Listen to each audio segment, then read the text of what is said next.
actually, like, over 90% of athletes go broke after retirement, Really? Yeah, it's high. Yeah. It's high. And it's not because they don't have the money. It's because their lifestyle usually doesn't change. And there's a lot of, like I said, everything in context, right? And I don't want to just talk about the bad because there's also good, but, it is what it is, right? We're just talking the facts right now. And so having your village, it's so important, the guys that you grew up with to keep you humble, right? And then the guys that, you have that can teach you things that you never had access to before and how to maneuver and manage this stuff. That's why vets are important on NBA teams. You have a team with just all young players. Who's leading them? Right? Who are they looking at?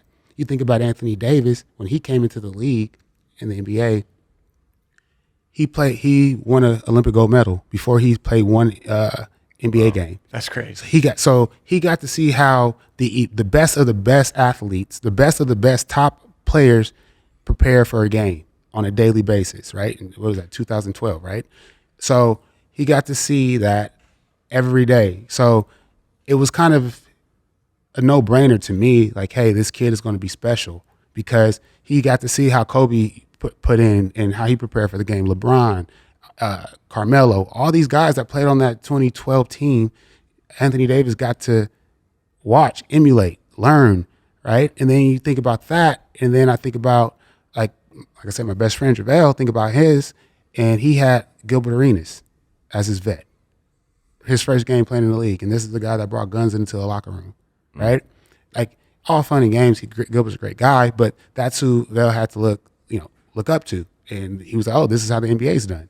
This is how, I guess it's how it is. This is my first time being here. So, and again, that's his story to tell, but that just goes to tell you, like, hey, it's a lot of politics and longevity is not common there, and we talk about injuries and, the money and all that stuff, and being able to have, like I said, a little bag at the end of the day, like it's all these variables, right? Yeah. And then you can go back to even like just a random comment on the mentor side, like the Larry Bird and Magic Johnson with the Dream Team and, MJ and everyone coming up then, right? When they basically were pretty clear on, we're handing off this baton to this new Michael Jordan guy. But that's such a great documentary, that Dream Team. But that really is a insightful look into the life of a pro NBA player and everything they deal with. Yeah, it's more. Cool. It's more of the, like, it's. I don't want to call it the life of the NBA player. More so of just like right. The outline, the blueprint of what's handed. Everyone can, they all get the lemon. That's right. Some make lemonade, some don't. Right. So yeah. I'm just talking about the lemons. Like, and the life, how they choose to move around in their life with what they've been handed to, the cards they've been dealt. That's that's what makes it a unique story. Right. Yeah. It's a good point. It's like it reminds me of this quote I've always loved. It's life isn't what happens to you, it's how you react to it, right? So you can give the same people the same experience, and maybe the money's different or something like that. Maybe it's all the same, right? But those 15 people are all going to spend it differently. They're going to use it differently. They have different habits. So learning from some of those great people, you can pick up the best habits, right? Because we're habitual creatures. We are who we surround ourselves with. That's why people say that. It's because we'll pick up habits, like if you have a really healthy habit, let's say, normally it's easy to go to the negative one, right? But if you have a really healthy habit where you run a mile every morning, even if let's say that's what you love to do, one morning, I'm sure I'm going to be like, you know what? Kez is happy. He's crushing it. Life's good. He sets himself up for success right out the gate. Like, I want to be more like Kez. I'm going to join him on a run one day. Versus the opposite of, like, if you had donuts every morning, I'm probably one day, if I'm trying to be strict, I'm probably going to have one of those one day when I'm feeling a little tired, a little hungry, need a little sugar rush. When I buy a bunch of pies and give them to you. Yes, those are some good pies, though.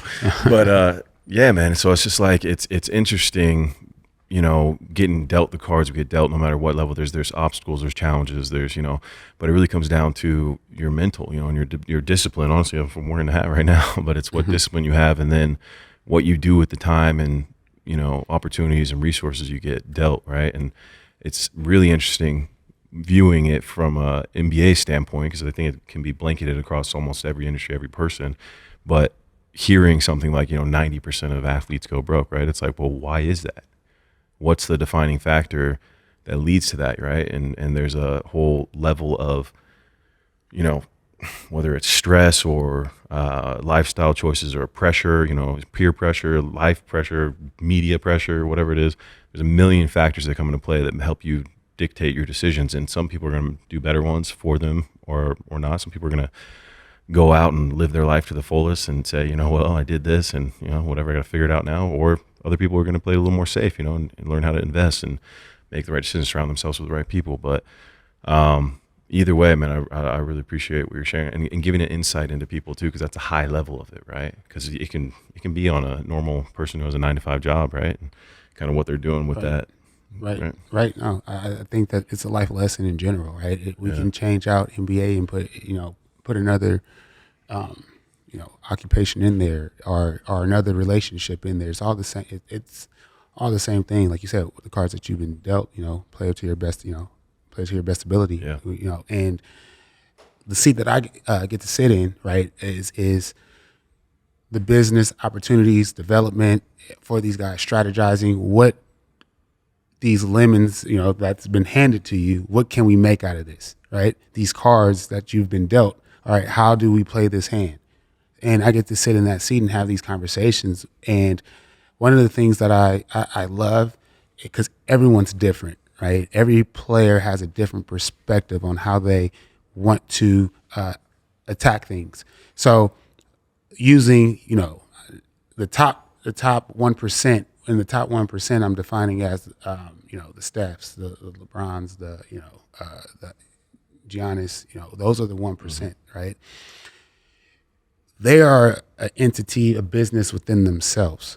They need a staff from one to 20, maybe, like those guys, first of all, they can afford it, right? And then also they have a brand that they're trying to build, right? Other guys are trying to compared to like, then you have the mid tier, right? That's the bulk of the NBA, and then you have the lesser, two-way contracts, things like of that nature, right? Still great opportunities, but it's like, okay, the 1% strategy and business plan is not going to be the same as the mid level to the two different cards, right? And different opportunities, and so being able to sit in that seat of how to capitalize on these opportunities, right? Because, for example, one player can have a 3-year contract and the other player has a 1 year.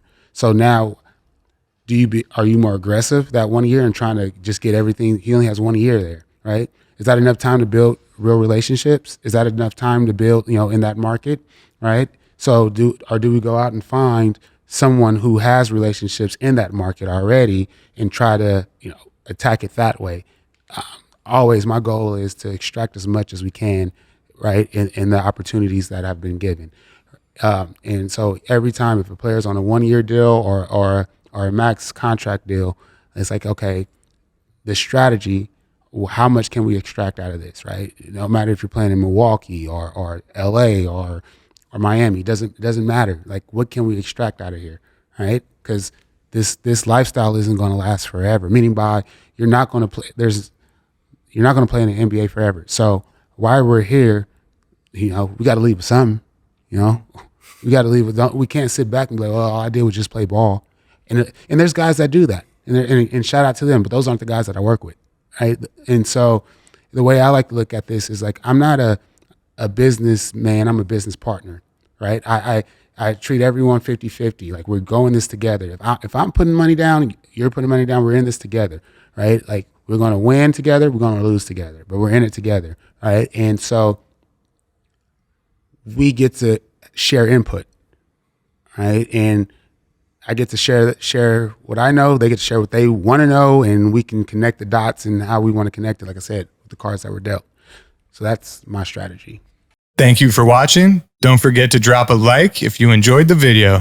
And subscribe and hit the bell for a whole lot more to come.